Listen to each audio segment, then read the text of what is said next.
Hey everyone, welcome back to another video. So today we are going to begin on the project that I am the most excited that I've been in a long time for, and that is working on the new exhaust for the Supra. So in the previous episode, we did a walkthrough of all the different materials that we'll be using to construct this exhaust, and today is the day that we began on it. So I went ahead and off camera, I built these little extensions for the vise of my new chop saw. And the height of each one of the vise jaws was just a little bit too short to work with the 5-inch tubing that we'll be using to build the new downpipe. And you guys have heard me say before, with Inconel tubing, you can't easily cut it on a bandsaw. I did find some bandsaw blades that are able to cut Inconel, but the minimum thicknesses that were listed for those saws, or for those blades, that those blades are applicable to, are much, much thicker than the tubing that we're going to use. So we'll go ahead and do it the old-fashioned way with some abrasive.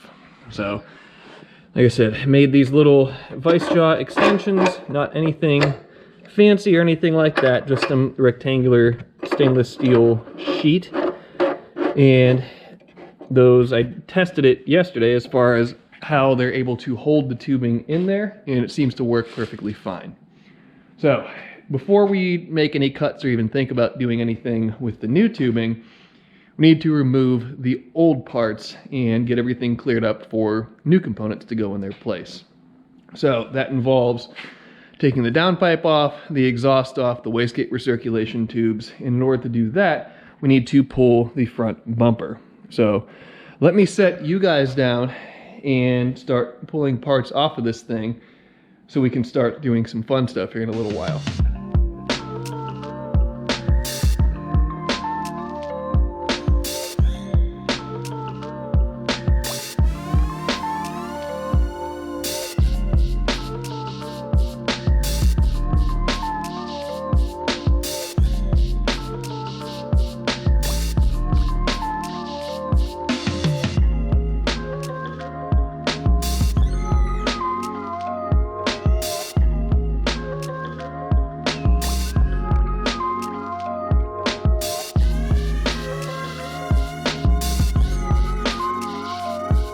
All of the Supra's old exhaust components are now uninstalled, or removed rather, from the car. So I know you guys have seen it before, but here's what we are working with. We need to come out of here, underneath of this tube, snake up through this gap right here, and pretty much run parallel to the engine, put a V-band somewhere near the subframe in the back. And at that point, we'll transition from Inconel to titanium and run the tie exhaust the whole way to the back of the car and build our little titanium turn down. So we're at the point now where I can put the new turbine outlet flange on the turbine housing and start cutting some of this Inconel tube. So I'm going to think about this for a little bit and kind of determine what type of radius I want to run on this first bend, as I have an idea of how I can make this look pretty cool if I can implement it properly, but it's just going to take some jogging around and some figuring to make it happen. So without further ado, let me go ahead. I'll drag the chop saw outside so I'm not making a giant abrasive mess in here, and we can start cutting some pie pieces and putting this together.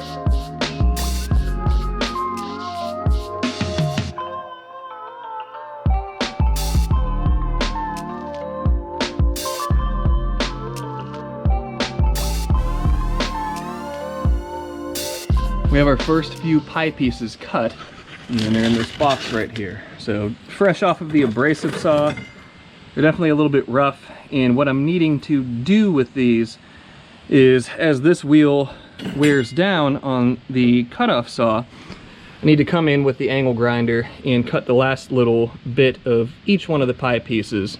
So we'll have little nubs like this one right here that will need to be sanded down, but not a big deal.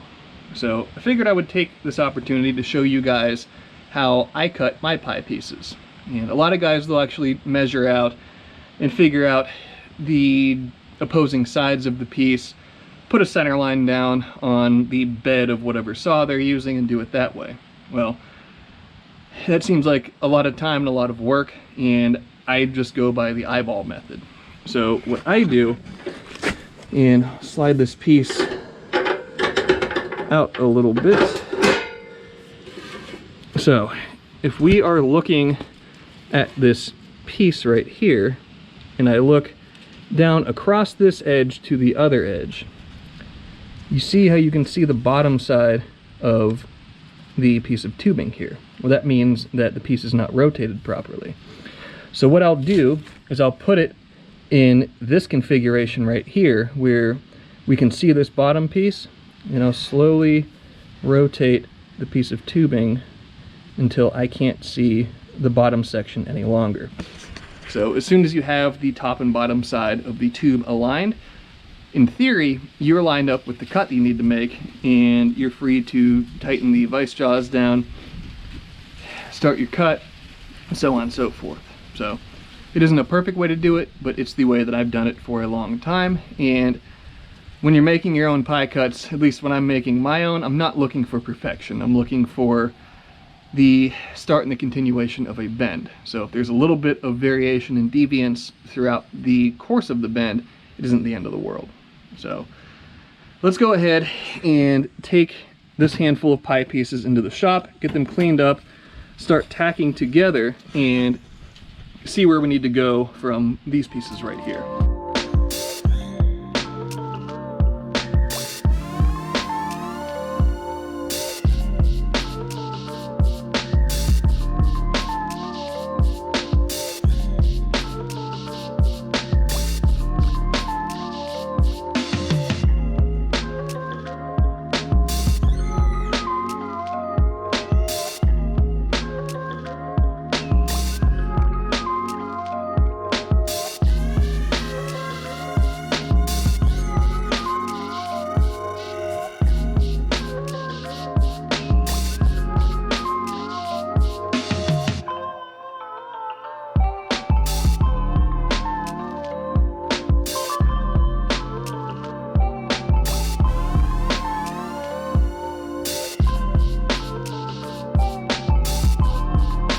The first few pie pieces for the Supra's new Inconel downpipe are in place.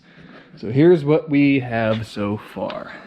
It may be difficult to see. I'm working in kind of tight confines with the couch right here, but we have 1, 2, 3, 4, 5 pie pieces in place so far, and this is what we're looking at up here. So hopefully I won't need to remove this last pie section and decrease the centerline radius of the bend, but what I am going to do, each of these pieces has a 7.5 degree cut on each side.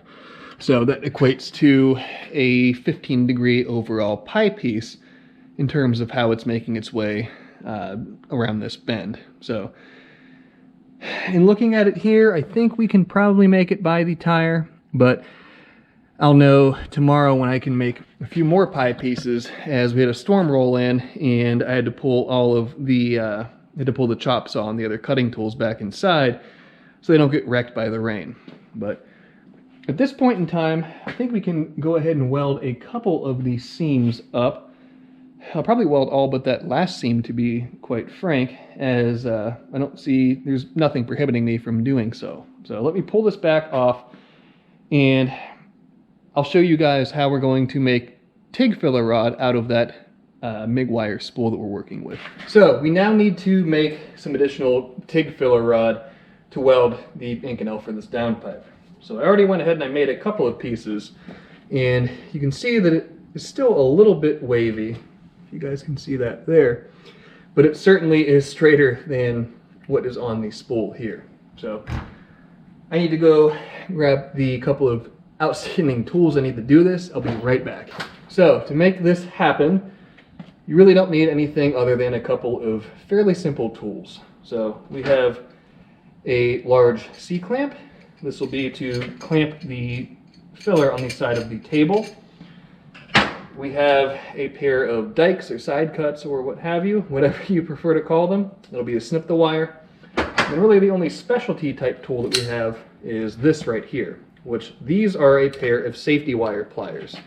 So you clamp the wire down, there's a little finger right here, a little latch that when you have the piece of wire in the jaws of the pliers, you squeeze, push this collar down, it locks it in place, and then as you pull this, I'm going to rotate this hand, but if I wasn't holding taut with my left hand, it would rotate the pliers. You pull and it rotates, you release and it rotates back. So what we are doing is effectively applying tension to this wire as we sit and turn it and twist it and everything else. And as we apply that tension, it works to straighten the wire out. And you get a reasonably straight piece of filler rod out of it, as opposed to, I'll cut our next piece off of the spool here, but something like that should be a reasonable start. We end up with something that's roughly straight as opposed to something that is just coiled. So what we need to do is take one end of this wire and clamp it to the cable.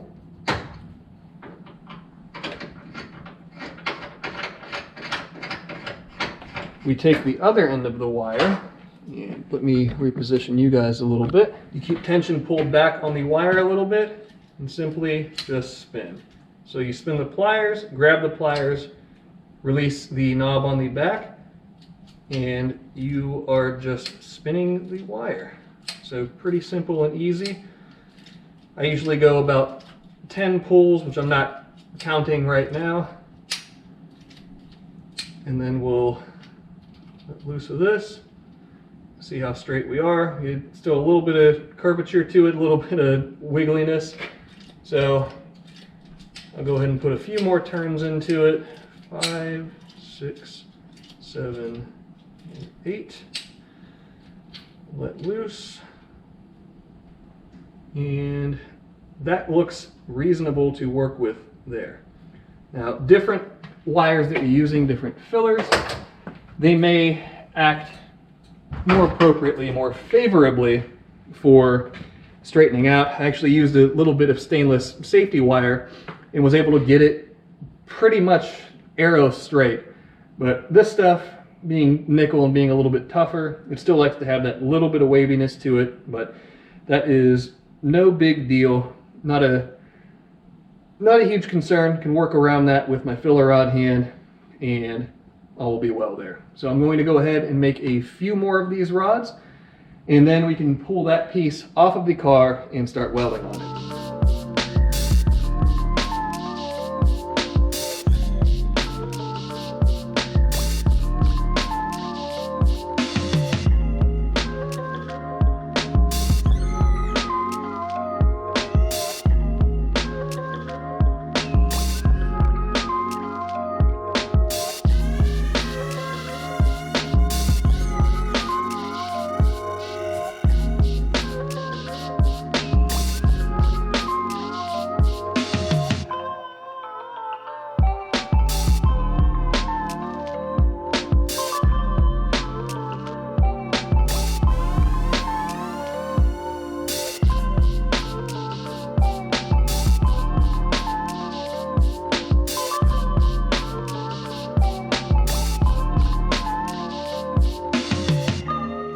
The first few welds on the Supra's Inconel downpipe are completed. So here's what we ended up with. And you can see how much narrower the welds on this are as opposed to the normal stainless tubing or even titanium tubing welds that I do. And this material, it's just the way that it is. It's just the way that it acts. And in reading the puddle, this is the appropriate amount of heat and filler and everything else to use, or at least from what I've found. So the inside, we have penetration on all of the welds, and very happy with that. And I think I am going to take this last section off and figure out tomorrow what the appropriate next portion of the bend is going to be. but for the time being, I want to go ahead and put this back on the car and take a look at what it looks like on there now. I know the lighting isn't the best over here, but that looks killer on there. Nice and uniform. All the welds look pretty similar to one another, obviously minus the flange weld due to the amount of extra heat I had to put into it, but very happy with that.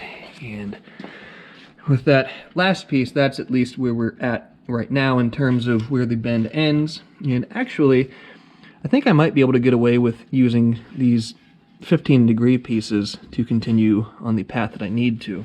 But if you can see out of the windows there, it's dark out.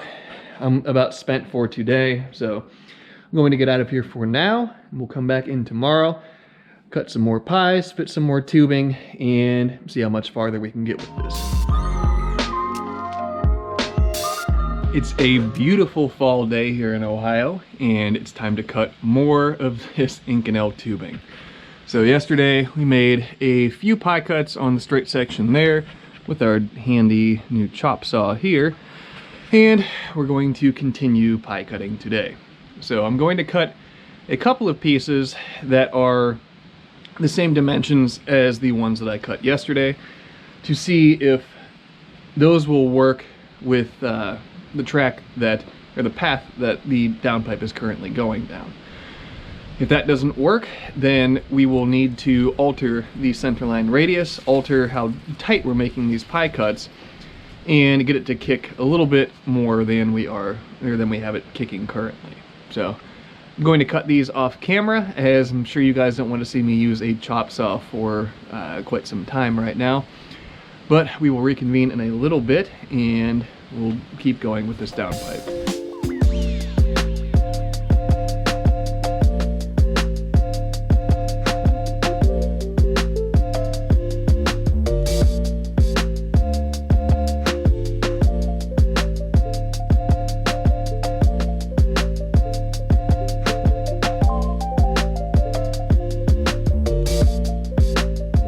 I've reached the point now where I'll need to cut the first straight section for this downpipe, and I wanted to go over a couple of details about pie cuts with you guys.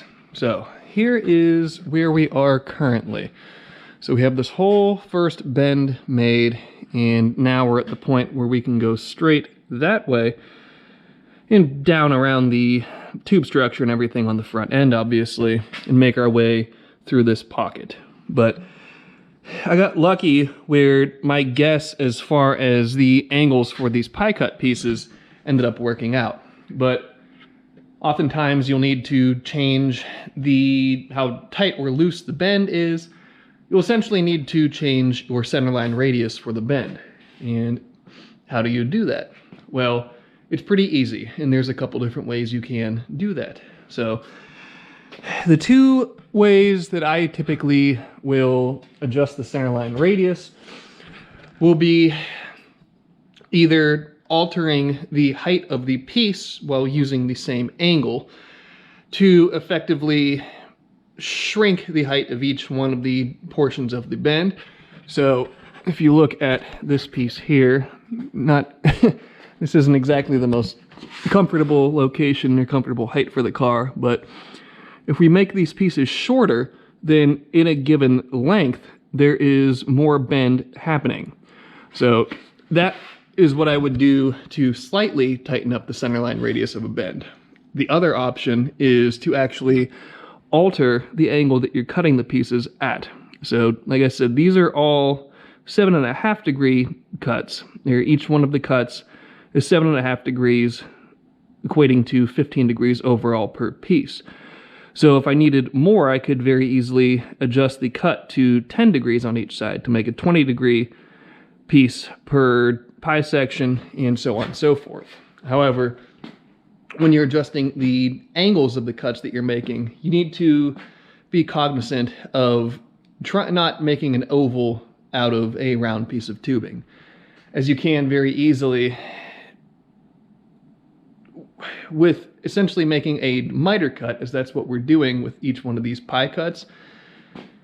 The more aggressive the angle gets, the more you're cutting into an oval shape, and you can end up with a cut that won't fit up to anything but a cut of the same angle. So typically I don't like to go really any more than 10 degrees per side. That's about the max, at least with the cutting tools that I have here, that I found to be applicable to making pie sections like this that still will reasonably tie into a straight section. So hopefully that all makes sense, my incessant ramblings. But with all that being said, we can go ahead now and figure out the length this straight section needs to be and start working our way up through this pocket and towards the back of the car.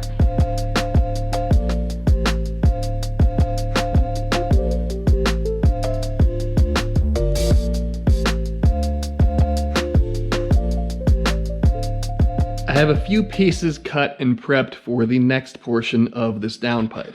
So I have a straight section that has a 7.5 degree miter cut on it that my hand is sitting on top of right now. I have 3 of the pie cuts that I've been using for the rest of this downpipe, and then I have 3 that are a little bit longer. So like I was talking about expanding or elongating the radius of a bend, I have 2 options now as far as making a little bit tighter bend or a little bit looser bend. So the next thing I need to do is figure out how the straight needs to align to the last pie cut that we have on there currently. Once I have that figured out, and I'll need to figure out if the straight side or the miter cut side of this tube will be mating up to that pie cut, and that will be dictated based upon these pie cuts right here. So I'll play around with that in a few minutes and we'll figure out where we go from here.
After a very long day, the Supra's new downpipe is fabricated.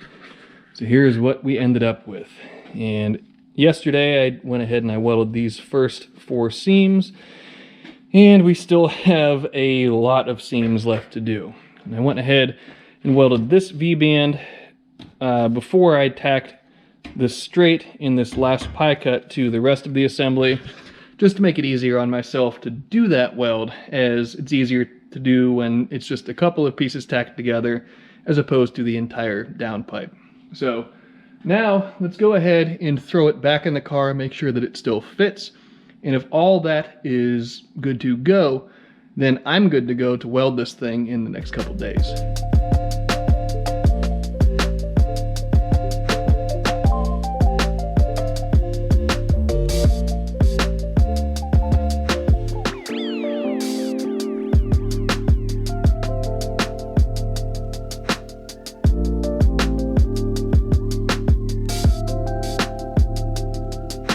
What a day. So put the downpipe in just to check how it looks, how it fits and everything. I'm very satisfied with the end result. So it doesn't look too much different from up top from the stainless downpipe that I had before. And frankly, like 99% of people won't understand the difference between the metals, and of the remaining 1%, 0.75% of those people will know what it is and just not care, and maybe 0.25% will get it and realize how cool this part is. And I certainly fall in that 0.25%. But everything fits the way I wanted it to. Everything runs the way that I wanted it to. And I test fit for the 5-inch titanium turn down. There's still plenty of room for that. And I think we'll be pretty well good to go with this downpipe and building the rest of the exhaust. So I'm ready to get out of here for today. So let's go ahead and wrap this thing up. Thank you guys, as always, for tuning in, for watching projects like this come together, and I can't wait to show you guys the rest of the exhaust for this thing. Can't wait to get building it, and I can't wait until the welding on this downpipe is done. But those will all be things for later episodes, as I'm ready to get out of here, and I'm sure you guys are sick of hearing me drone on. So before I do drone on anymore, let's go ahead and wrap it up. So as always, be sure to subscribe, leave a like, leave a comment, and I will see you guys in the next episode.